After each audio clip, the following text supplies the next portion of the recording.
What's up, everybody, and welcome down to an informative episode of Zetro's Toxic Vault. I'm your host, Steve Zetro Souza, and alongside myself, I have one of our show's partners in crimes. He's been here many times, from Ruffians, Mr. Craig Behrhorst, also the Butlers, one of the best, I'm not one of the best, the best 70s hard rock band I've ever heard. I love you guys, and that's why you get so many of us playing with you. Didn't you have a Gary Holt sighting here recently, right? Yeah. Your bandmate Gary jammed with us last Sunday up in Sacramento. How cool and was got that? on stage and we did a tune. Yeah, it was a blast. It's man. fun, huh? Yeah, it was a good time. It's great. You picked a good song too. Yeah. He can handle that one, huh? Oh yeah, well, Sin City, right? Wasn't it Sin City? Yeah, it's in his DNA, right? I mean, never sat in on my tribute band, but hey, who knows what's up? So, if Craig is here, that could only mean one thing, and that's Artist Retrospect.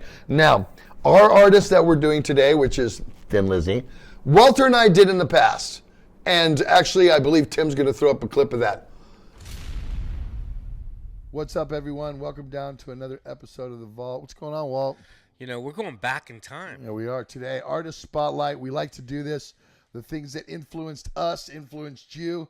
Today's no different. I mean, if you talk about this band, there's not a band in the world that'll say, oh, I don't love them, they love them. And we are talking about Thin Lizzy.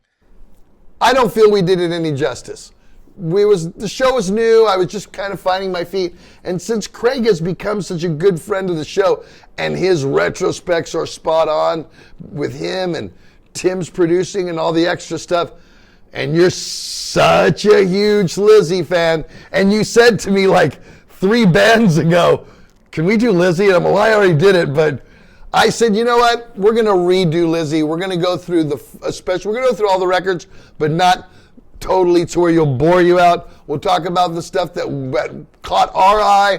We'll tell you stories about us. First time I seen him, Day on the Green, 1979, with Journey, Jay Giles. Anyway, we'll get into that. So we're going to start with the records right now. Good to have you in, brother. I'm glad you could come in and do this. thank you, Zed. I'm totally stoked on doing the Lizzy run. I knew that. See, there are certain people like in the Bay Area scene and in the thrash scene and all the, Lars Ulrich, it's, if not Lars's favorite band, it's one of Lars's favorite bands, Yeah. So all of us that came from this area, and I'm not saying that anywhere else that anybody didn't love Lizzy, it seemed like all of us, Gel, guys like that, Willie, my guys in Exodus, Eric from Testament, and anybody else, we all had this certain DNA about us. There was the UFO, the Scorpions, Thin Lizzy, there was these bands. All these bands. Bands, and these guys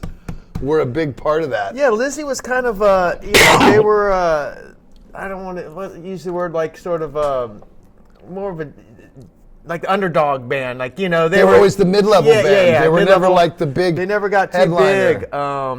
But they supported a lot of bands when they came to the States. They never really did too much headlining stuff. But what a great band they are. And real quick, I want to tell you, I bought you something. Oh my! Just to kind of commemorate our Thin Lizzy rundown, dude. There you go, my friend. Wow, because I've been wearing one of my sponsor shirts just to get on the sponsor leg, but I love Bad Reputation. We'll get to that record here in a minute. Thanks, bro. Yeah, man. You're welcome. Wow. All right. At that, Walt. Here, Walt. Put that away for me. Thanks. Awesome. So let's get right into it. Yeah. So Thin Lizzy, the greatest Irish rock band in the world. They started I guess maybe 1969, 70, and they started off as a trio, and it was Phil Lynott, Brian Downey, and Eric Bell. So they were a trio, all Irish band, and they got signed to London Records early on, and here's their first album. Self-titled, Thin Lizzy. Great stuff. Phil was sort of kind of a poet. His lyrics had a lot of poetry. He's finding himself on this record. Yeah. The first couple records, I think so. And then there's a second one that they did called Shades of Blue Orphanage. Don't have that album. But then there's the third Thin Lizzy album, which is called Vagabonds of the Western World. Fantastic album. I think it's the best of those first 3 albums when they were a trio. And Eric Bell was the guitar player, and he left the band shortly after this album. They did this album, they did some tours, and he left on a New Year's Eve show, threw his guitar up in the air, and let it hit the ground, and just walked off stage, and that was it. He was done.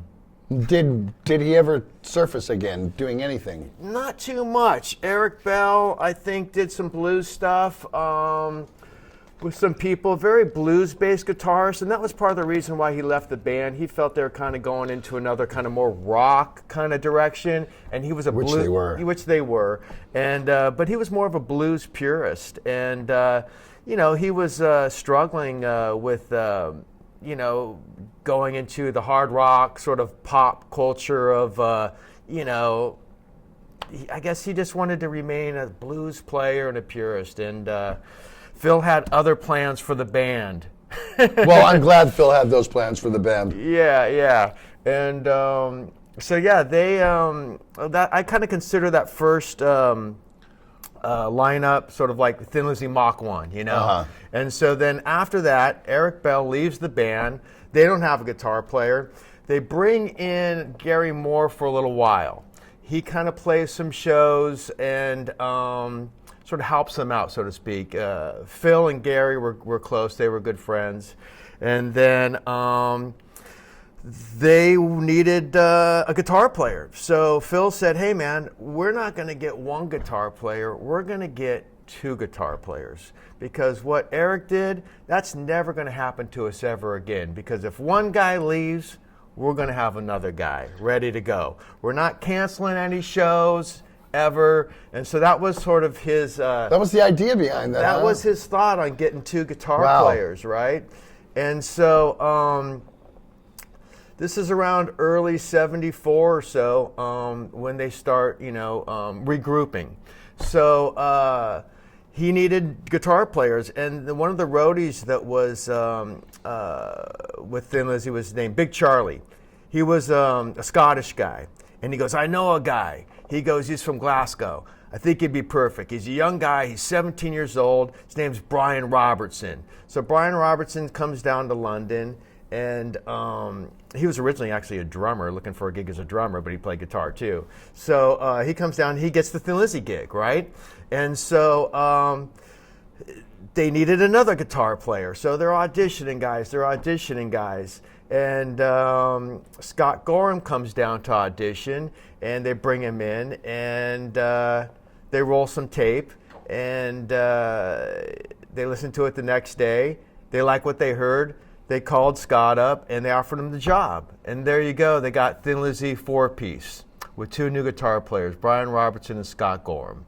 And what they produced with that lineup was this album right here. And this is called Nightlife, and it came out in 1974. And it's the first Thin Lizzy album of the Mach 2, the classic lineup. And it was produced by Ron Nevison, famous producer. Produced the UFO, the Babies, and all these other bands, Heart. And this was the first album that Ron Nevison produced. And it's a good album, man. There's some good tracks on it. Sort of a mellow album. Scott Gorham references this album as the Thin Lizzy Lounge album because it's sort of kind of got some mellow tracks in the band. I just don't think Ron Nevison or the band, they weren't able to capture, the live vibe, on the studio album. It's hard, man. I mean, to be honest with you, Craig, at this point, I didn't know them. I wasn't listening to Thin Lizzy. I didn't get to Thin Lizzy until the next one. Yeah. And I certainly didn't know about this album, and I wasn't into Thin Lizzy in 1974. Yeah, right, exactly. I was the only song I think I had was like, maybe Smoking the Boys' Room or something, if that even came out. Station, right? Brownsville Station, yeah, that was like what I was into. But anyhow, So the next album comes out with this lineup again. This is called Fighting. And look, it's signed by Scott Gorham right there. Awesome. Huh? I got can it. see that. Look And at how great that is. And this, I think this album came out in 75. 75, because Next year. This yeah, is 76. Yeah, right yeah. now. So it makes sense. They're putting out an So, album once a year. That's when bands did that. Yeah, man. Unlike today. I just put a record out 2 years, 3 years ago. Come on, what are we talking about? I got a new album out. That's recent, yeah. So when did Persona come out, Walter? November 21. God, it's a brand new record as far as I'm concerned. What, are you kidding me? But Fuck. these bands back then, they'd put out an album. They wouldn't tour as extensively. That's why. No, they did one shot. They would do, like, these guys would tour the UK and not even Europe so much, and then maybe come to the States or something if they had a break at that point, and then they'd go do another album because the big markets were the UK and America and in main Europe. The bands aren't going to Australia or South America. No, none of that was really happening. No. But anyway, this is Fightin'. This is the only Thin Lizzy album to bear the classic logo. Yeah. That Jim Fitzpatrick created. And it's a good album. I think the band, this is when they find I their agree sound. with that. This I is when agree they with find that. their sound. This is when harmony guitars come into the picture. Yes. There's harmonies on a lot of these tracks. And it opens up with Bob Seger's song, Rosalie. Yeah, I love that. It came out the year before. I love that song. So bands were like kind of covering each other's songs back then. A song would come out, maybe a band would cover it that same year, or do their version of it, which is something that you don't see too much these days. You don't. If If we're going to cover somebody, and I'm giving you Exodus as an example, we're going to cover classic. Yeah. We're going to do AC/DC. We're going to do Scorpions. We're going to do Saxon. We're going to do classic. You know Elvis what I mean? Costello. Yeah, Elvis Costello. We've done that with Rolling Stones. Yeah. But anyway, Oh my. this is a great album. I highly suggest that anybody check it out that hasn't heard it. It's classic. Well, like you said, Thin it's the Lizzy. first real Thin Lizzy, and I think this is their sophomore record together, and you always get it together on the sophomore record. It's like I think they start finding the their lineup is sound. comfortable, exactly. You start finding your way in the studio, how to work the Yeah. studio. Phil produced this himself. The engineer is Keith Harwood, and Keith, he worked with the Stones. He worked with David Bowie, I think, all sorts of great bands. So they had a great engineer, man. So it really helped in making a great release. So Fighting, there you go. All right, here we go. The big one. 1976. KFRC. Oh God! Every Boys are 40 back in minutes. town. Every 40 minutes, right? Yeah. Every 40 minutes. And I think that's And the kind guy of- talking over the beginning of the song, and the guy talking over the end. And we got a lot of Thin Lizzy. Dr. Donald Dean Rose. Yeah, I remember that. But shit. that was the radio that we were listening to in the Bay Area, was AM radio. Me and Zet. It was KFRC. Yep. And they played 610 KFRC. Yeah, they played top 40 stuff, but they played rock because rock. I heard Led Zeppelin. I heard Stairway to Heaven on there all It the was time. AM radio, Uh-huh. man, and Boys Are Back in Town got played all the time, and the song Jailbreak they Did played too. it as Did well, too. and that's when I got hip to Thin Lizzy. So did man. I. I was probably like in sixth grade I was or 12. something. I was in sixth grade. I was 12. Yeah, we're so about the same.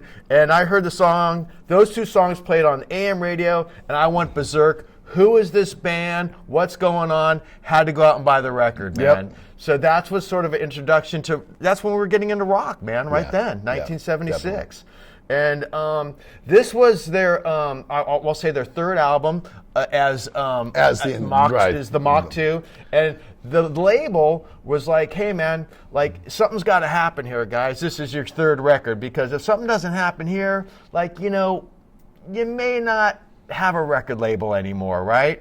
So they go in the studio with this guy John Alcock, who is a great engineer, and he actually produced this record for them, and they came out with a great record, man. I mean, Jailbreak, Warriors. The first single from this album was supposed to be Running Back. Running Back. You know, I Really? come running back to you again. And, Wow. that's what the I label. learned things on the vault. I did not know that. That's what the label wanted, right? Because it had this sort of pop sensibility to it. But the manager, Chris O'Donnell, was like, "No, man. There's this tune that you guys are doing. The boys are back in town. That's got to be the single." And the guys are like, "What? We just kind of put that song together at the very end, right? That before It's always that song. It's always that last song that you get. Oh, we got another number. Yeah. That's all very casual, And anyway, that management decision was pretty good, So that was the single, and man, it was just played across America. They're getting ready to go on tour for this album. They're going to support Rainbow. It was going to be a good break for them. And Phil got hepatitis, and they had to cancel the tour. Oh my! So they didn't come to the States. They toured the UK on this, never came to the States. And the myth is that they were in UK and they're hanging out with Richie Blackmore and some of the guys in Rainbow. And because Phil and Jimmy Bain were real good buddies, right? And so I think Phil's, how if you get kind of cocky. Hey, man, thanks for taking us out on the road, Richie. We're going to smoke you guys every night. So Blackmore, I think, put the Blackmore hex on him. Oh, my. I don't know. Or just, I don't know. Who knows? Who knows what happened? But, knowing Blackmore and how he... Yeah. But so they weren't able to come to the States, and what happened was Phil ended up just sort of staying at home with his illness, and instead of going on tour in the States, what they did is he started writing right for the next record. And what they did is they came out with this album, which is a fantastic album, and it's called Johnny the Fox. And John Alcock, the same guy that produced Jailbreak, produced this album. This album came out the same year as Jailbreak, 1976, later that year. 2 albums in 1 year. Only Sabbath did that I know of, right? Didn't Black Sabbath? At the very beginning? And Paranoid. And who? And Kiss. And Kiss. Oh, that's okay. right. That's when bands did 2 records a year. I'm still on a new record. It came out in right. Well, we're in June, November, only 2 years. It's a brand new album. You can tour for another 2 years Exactly. on that album. Come on, we toured for 7 on Blood In, Blood Out. God, it's a brand new record. So yeah, man, this came out the same year. Johnny the Fox, great album. One of my favorite Thin Lizzy albums for sure. The artwork is great. We got Jim Fitzpatrick artwork, which adores many of the Thin Lizzy albums, and all the sort of Celtic vibe on here is really cool. It kind of ties into Fool's Gold, was about like the Irish famine and stuff like that. And so yeah, great tunes on here, man. Borderline, Metallica just covered that a while back on an acoustic show. Really? They did. Yeah, Borderline. It's a great song. And Fool's Gold, Don't Believe a Word is a staple. That would go on to be forever. Yeah. in Thin Lizzy live shows. Don't believe a word. Yeah, Johnny the Fox, and Johnny the Fox has sort of a funky. It's got that funk feel, man, and with the bass and all that. And Massacre, real heavy tune. And man, this is a fantastic album, start to finish. Highly suggested. Yeah. Go out and listen to Johnny the Fox, you guys. We're going to take a break, and then we're going to come back, and we're going to finish the second half of Craig Behrhorst. I'm like saying, I knew that this was going to be like this. I knew his knowledge. I'm just going to say, you guys always want Zetro, you talk over your guests. Well, you got your fucking wish today. I ain't said a word. I'm letting him go. So we'll be back after this. Watch these very important messages. I just got off tour with Exodus, and you know what makes me feel good is when I look down in the crowd and I see my own shirts. Zetro's Toxic Vault shirts in the crowd. Want to know where to get them? Go to seasonofmist.com. They got a bunch of different varieties and a bunch of cool designs, and you can get them any size. They're print to order. You want a 3X on a hoodie? You can get it. You wanted a blue shirt, black shirt, whatever, anything that they print on, you can get it ordered to your size. seasonofmist.com. Now, for you people in Europe, they have a European office, so you don't have to spend a whole bunch of money on postage in the United States. Go to seasonofmist.com and get your Zetro's Toxic Vault merchandise today.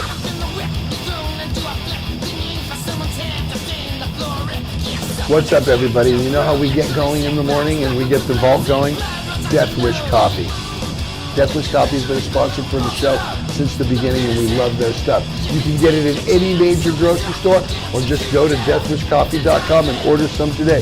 Remember, want to get your day going right? Death Wish Coffee, baby. And we are back from our little break. We are doing the retrospect with Mr. Craig Behrhorst on Thin Lizzy. And we're going to continue with the second half. So where are we at now, my friend? I'm loving this, man. I know you are. Thin Lizzy. You're Thin Lizzy and UFO, my two favorite bands. We've done UFO, though, right? UFO. We had such a great time. Yeah, we got long-winded on that one. Yeah, we did. We're trying not to get too fanboy out with you guys. So you guys, okay, Zetro, move it along. So we're kind of doing that. We could go down a rabbit hole. Believe me. We're gonna pull the reins in. Believe me. And okay, so we talked about Johnny the Fox. Now Thin Lizzy's album after that is Bad Reputation, and this album doesn't have any Jim Fitzpatrick artwork, which is a shame because any album that has the Jim Fitzpatrick art, I just love the guy's art, right? And him and Phil were really close, and Jim was an Irish guy, and they kind of grew up together. But anyway, this has 3 guys on the front of the album only.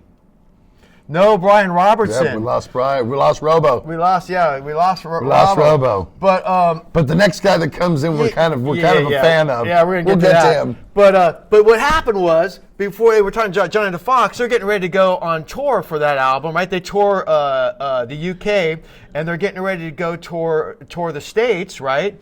And what happens is the night before they leave, Robbo goes out to the Speakeasy Club in London, and he's hanging out with Frankie Miller. Frankie Miller's a Scottish singer, amazing singer, man. You got to listen to Frankie Miller. He's Bob Seger's guy. Yeah, really? Yeah.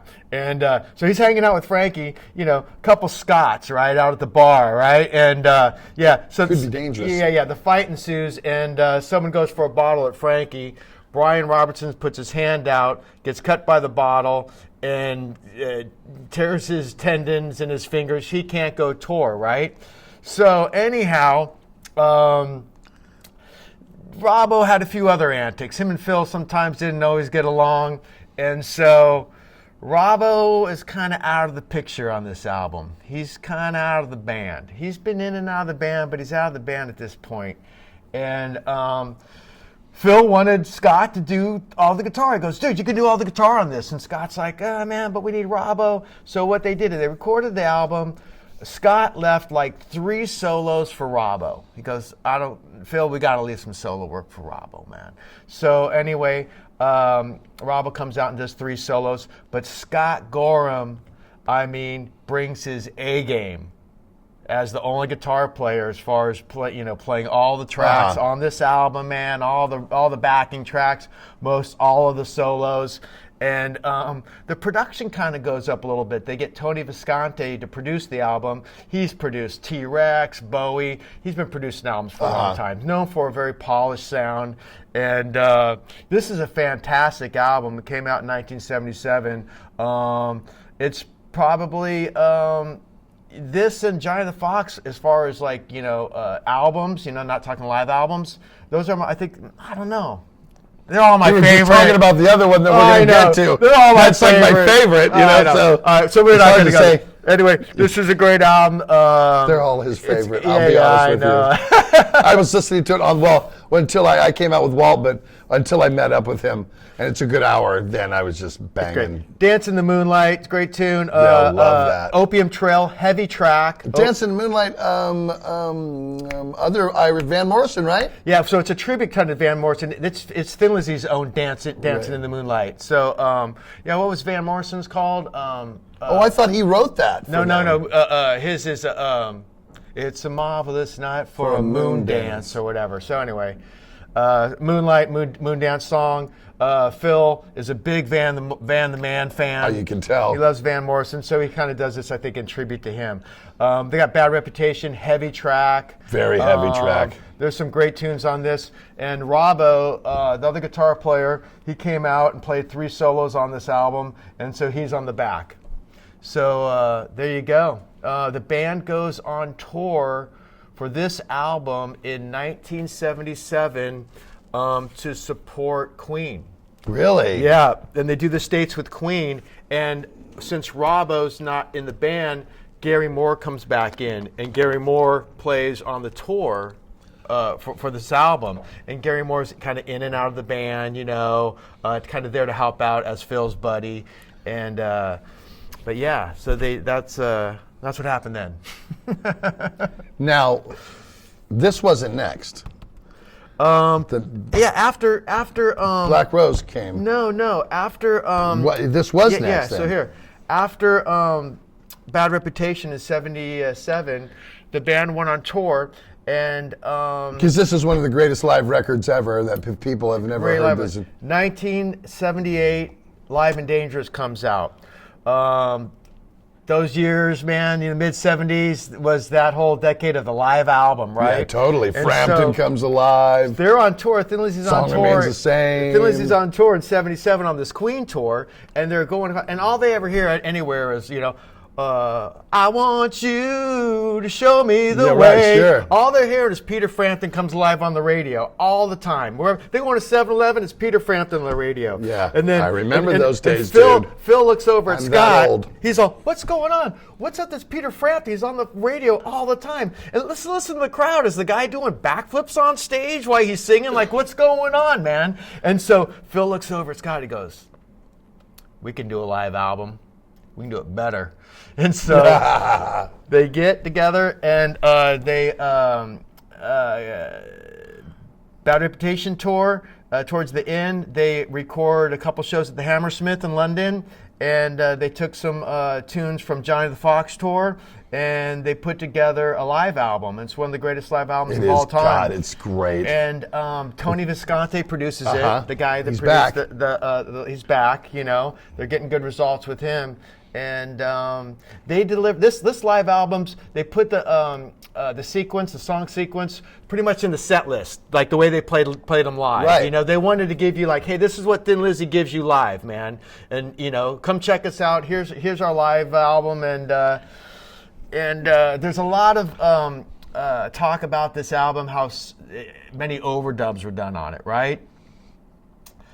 Go to the Peter Frampton record if you want to talk about overdubs. Yeah, Go to any live record back Any then. live record. Aerosmith live bootleg. Come on, Yeah. come on. Yeah. That record was infamously overdone. Yeah, some stuff's overdubbed. There's bleeding on stuff, different mics and stuff. So sometimes you got to fix stuff, right? So anyway, You're never going to get a live record raw live. We're not punk bands. They start fixing the background vocals at start, and then they start fixing a couple guitar parts that needed to be tweaked out, and they're like, oh man, we can kind of fix more stuff. So they probably did.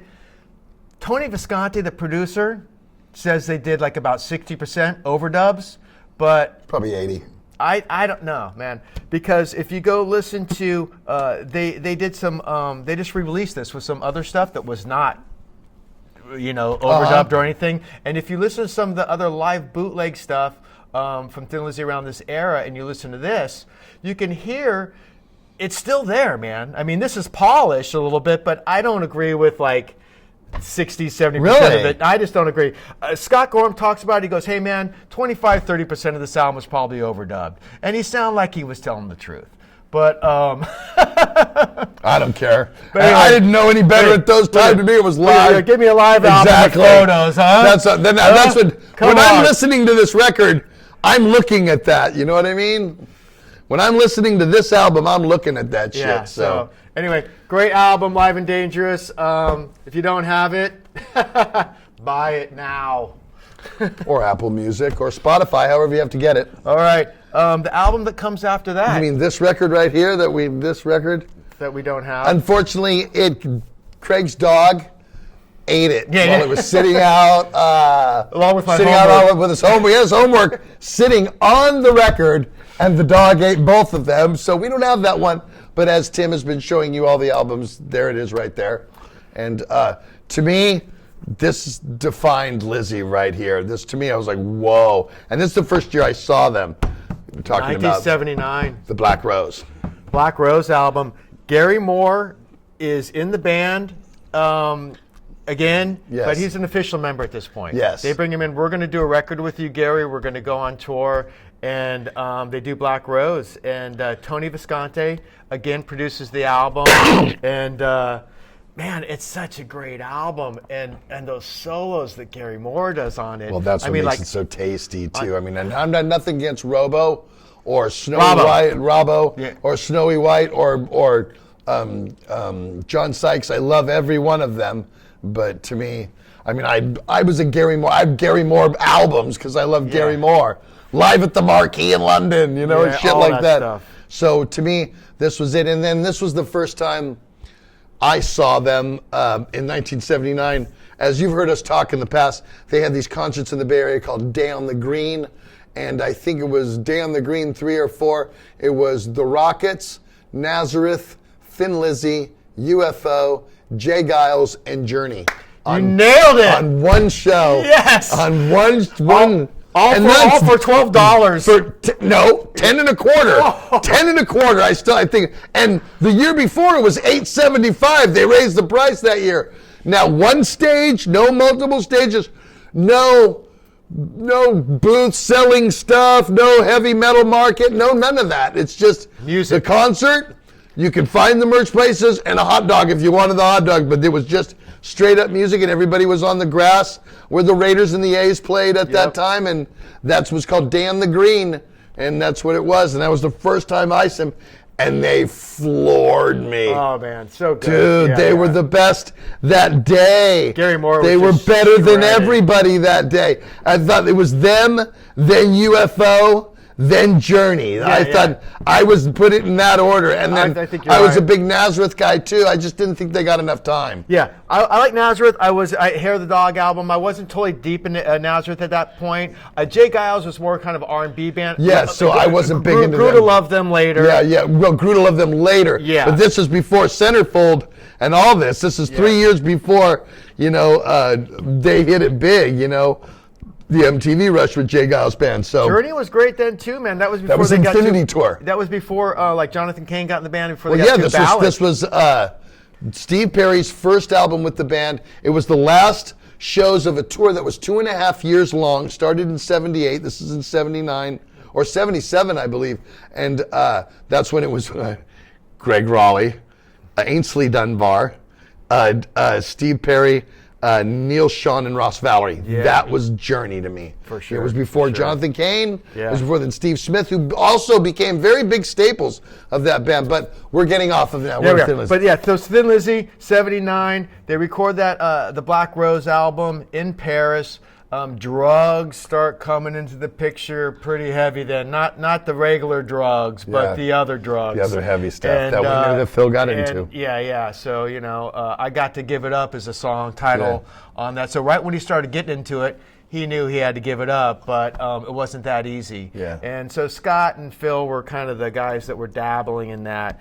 Gary wasn't really having any part of it, but yeah, they went on tour with, like you said, with Gary Moore. They did Europe, they did the States, and after that show that we were just talking about, that Day on the Green show, Gary Moore left the band after that show. Really? Yep. See, another thing I learned today. Yeah. Did not know that. And he had enough of it, and him and Phil had a very much of a love-hate relationship going on.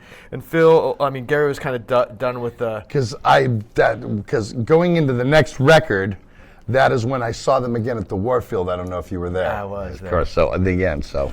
So, but anyhow, so Gary Moore leaves the band. They bring in Midge a guitar player from the band Ultravox, was just very odd, but I guess he was a friend of Phil's and he was Irish. And so they bring him in to finish the Black Rose tour, and that gets done, and then they regroup in 1980 for this album, which is called Chinatown. One of my favorites in the world. I love Really every good song album. on it. They bring in Snowy White as the guitar player, and to replace Gary Moore at this point. And Snowy White is a kind of a blues-based guitar player, and he had played. But a shredder. He was great a shredder. Shredder. Played with like Peter Green for a while in a blues project. Peter Green from Fleetwood Mac. Played with Pink Floyd. So when Pink Floyd did The Wall, they had an additional guitar player. They had. You know what? I read a thing on him. He plays back for a lot of people like that. Snowy White. Snowy White. Yeah. To this day, he still does. Yeah. So he played on The Wall tour. Peter Gabriel, maybe he plays backup guitar. He does some. Very solid guy. Maybe. Don't quote me on that. Yeah. Yeah, who knows? You're probably right. Maybe. But very solid guy. So so we saw this tour, and we'll just talk about it since we're getting all fired up on talking about shows. It's at the Warfield, 1980. Yes. It's in December. Yes. Maybe I was there. Yeah. And I think it's December 19th. Why I remember that? Who knows? Oh my. Go fact check me. But Phil introduces the band. Okay, Scott Gorham, Brian Downey. He goes, and we have Snowy White, who used to be in Pink Floyd, but we forgive him. Oh, that's great. Anyway. That's fucking great. So this has the artwork of Jim Fitzpatrick. Jim Fitzpatrick said this was his favorite artwork that he did for Thin Lizzy. I love this album. It's pretty ornate, man. I mean, love this album. So I'll say this to be honest, from the Black Rose out, for everything we're going to be talking about, is I have to say that I listened to that era Thin Lizzy. If I'm in my car listening to Thin Lizzy, it's probably, I don't listen to Fighting or Johnny the Fox as much, but I listen to everything from the Black Rose to Thunder and Lightning. It's just, this is to me it's the hard, heavy Thin Lizzy that I really dig. You know? This is and what I do is I The save up. Sugar Blues on this is like, just come on, that song. Sugar Blues is a rocker for sure. Yeah, totally killer on it. Kit Wolverton produces this. He's a good producer. He's worked with a lot of different bands. Yep. And Killer on the Loose is a pretty ripping track. All of them. Genocide, The Killing of the Buffalo. Killing of the Buffalo. Great song. And I love the way it opens. We will be strong. I know the strength. I love the vocal overdubs on that. I know my rights. All of it. But as you start, playing guitar, And then even the riff in Chinatown. That came from an exercise, a bass exercise that he learned how to play bass. Phil did from a guy named Bruce Shields, who was the original bassist in Skid Row. Really? What Gary Moore played with Skid Row years ago. Not the Skid Row everybody I know what thinks you're we're talking about. We're talking about Skid Row from Ireland. Yes. Right. But anyway, Bruce Shields taught Phil this exercise lick. It went do do do do do do do do. And anyway, that's where that lick came from. That lick is that's one of the best licks on the album. So check this out, man. As they get Snowy White in on guitar, there's a lot of harmonies on this album. A lot of guitar harmonies, man. And there's a lot of guitar harmonies already before with Brian Robertson, but with Snowy White, imagine how long it takes to sit down and create all these guitar harmonies on every song. These lines that are going on and on and on. These guys are getting really good at that, at this point. Yeah, this record. And it's such a signature sound for Thin Lizzy, the guitar harmonies, you know. So yeah, great album, Chinatown, 1980. Yep. And then we're gonna move on. And we're going to go to 1982. One of my favorites, and to me, this is where I think, the final two records are metal albums. These are metal albums. They're not, I think Angel of Death on this, that riff, to me, that is like... The opening track, that's where you could see sort of like the influence starts coming in from the younger new wave of British heavy metal bands on the opening track, Angel of Death, the one you're talking about with that gallop and all that sort of stuff. And Darren Wharton is the keyboard player. He's in the band at this point. He's on Chinatown. He plays on Chinatown some of the tracks, not that much. Does a lot more on this record. Yeah, and he kind of becomes an official member of the band at this point, Darren Wharton, the keyboard guy. And yeah, man, he really contributed to this album. He's got Angel of Death, the opening track, which definitely has sort of that, little heavy metal vibe going on. I totally think so. But at the same time, man, they have But all these other soft tracks. I agree. She was a Mexican girl. Yeah. She had Mexican blood. I seen it the night that she died. And Fats. It's like a jazz check out tune. Fats. Yeah. Do. So do you know where that comes from? Is like at this point, Phil's doing a solo album, right? He has a solo album that comes out in 1980. Another one I think in 81 or 82. And so during the course of recording this album, Renegade, he's using the studio and he's using they're writing a lot of tracks, he's bringing a lot of material and recording it with the band. Some of it he's using it for a solo album. And so I think that the other band was a little bit confused because they're like going, what track is going to be used for a solo album? What track's going to be used for our album? And Phil's just kind of, in his own kind of world at this point. But he was doing stuff during this point. He's doing stuff, but he's ever so talented. Musically focused, I don't care. Yeah. Because like I said, this is great, and I have to see now. Craig and I are looking at the backside of the record. My first record with Hatred, the inside photos are us holding the flag because of this album. Oh, really? Oh, yes. Cool. Yeah. When I know Cody, my son, is the singer for Hatred now, but on the first two records, the very first record, Heroes of Origin, if you go to the inside sleeve. Cool. You got influenced. You got we're influenced by hoeing. Thin Lizzy. And this was the reason why. Yeah. I thought that was the coolest look right there of a band with the flag just held up like that, and then. And everybody thinks it's like, is it like a communist flag? Is it sometimes there's and Phil at one point in the interview just said, hey man, it was just a red flag and we put a star on it. We thought it looked cool, and so that's how they come up with this. So no Jim Fitzpatrick artwork, and but it's a great album. Chris Tangrides, who produced Force of Habit from Exodus, and the reason we had him produce Force of Habit. Why? Because he produced Painkiller, and he produced and he was the engineer on Sad Wings of Destiny. But these two records were the reason why we hired him. Produced Thin Lizzy, produced great Y&T record too. Yeah, great. Yeah. Mean Streak, and he also did a Concrete Blonde. Remember they were hot for a minute. He did Missing Persons.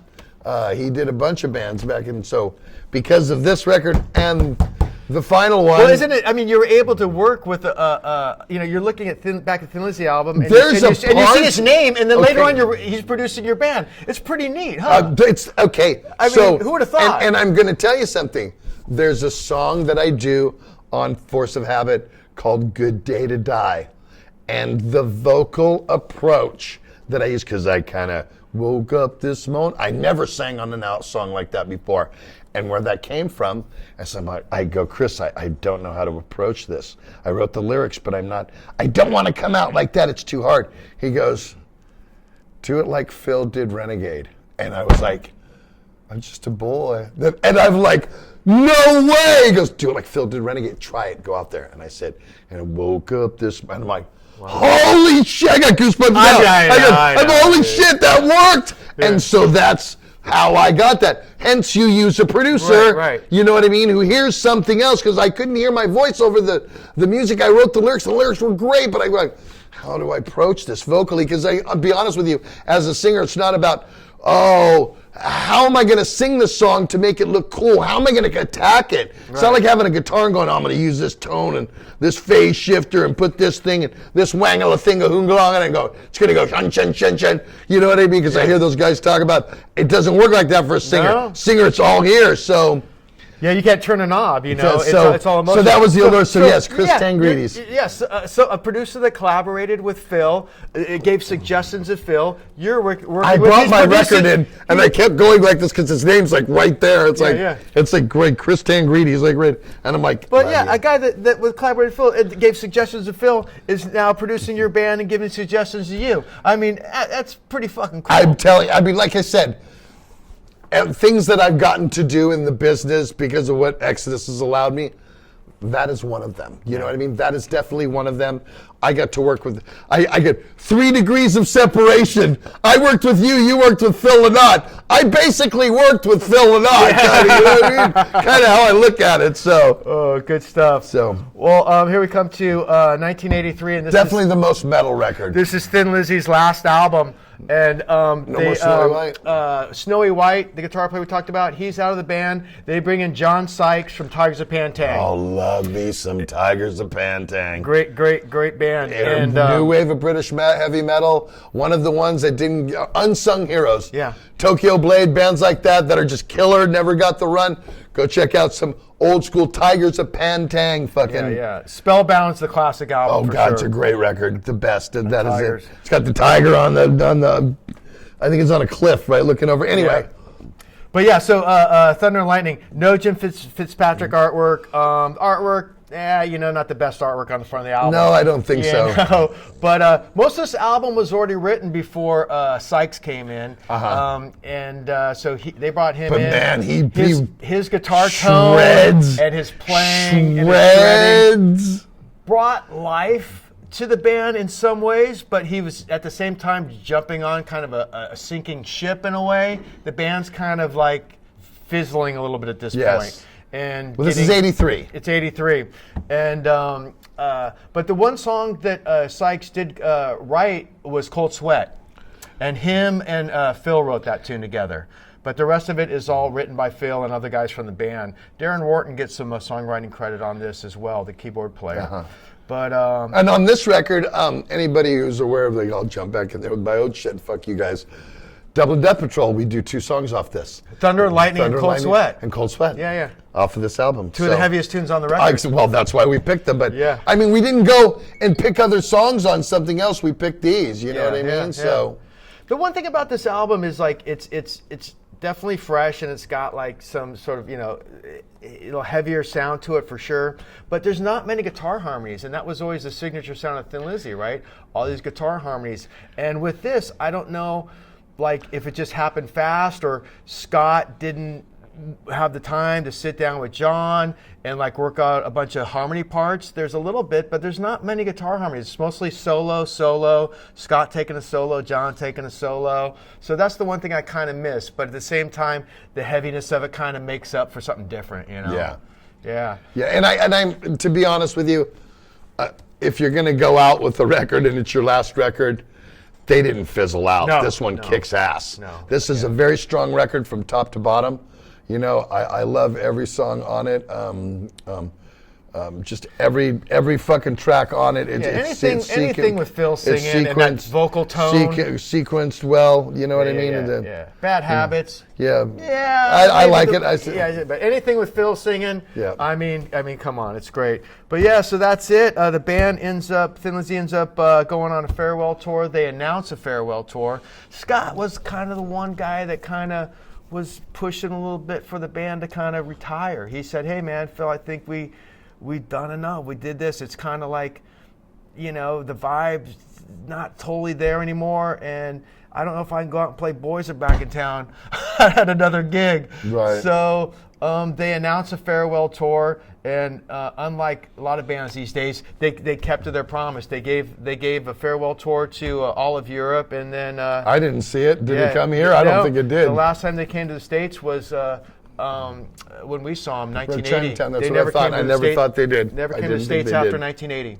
Unbelievable. But so sadly, the band breaks up in 1983, and Phil goes on to do Grand Slam. Some solo. Remember the stuff. band Grand Slam? Yeah. That still had Brian Downey playing drums in it too, and because Brian Downey and Phil, when they were kids, they met together when they were playing in a band called the Black Eagles. They made a pact as little kids, we'll always play together, man, you and me, right? Amazing. And they did. That's great. Yeah. Well, there you have it.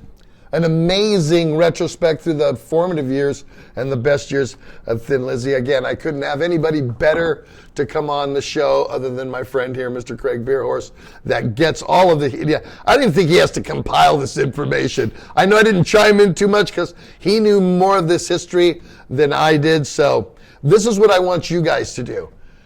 Let us know who you want us to do next. And I don't care who it is. If Walter's going to check it out, however many we get for one artist that we haven't touched on before or you want to see, let us know. Leave it in the comments, and we'll tackle it, and we'll nail it. I mean, obviously, him and I are mid to late 70s, and from everything in on and 80s, hard rock, heavy metal, so that's where we're going to be at. So let's keep it to that sort of thing. Nothing in the 90s. I mean, obviously, we probably won't talk about Fleetwood Mac. Not that I don't respect it. It's just not where we were on that time of the world, So go with it.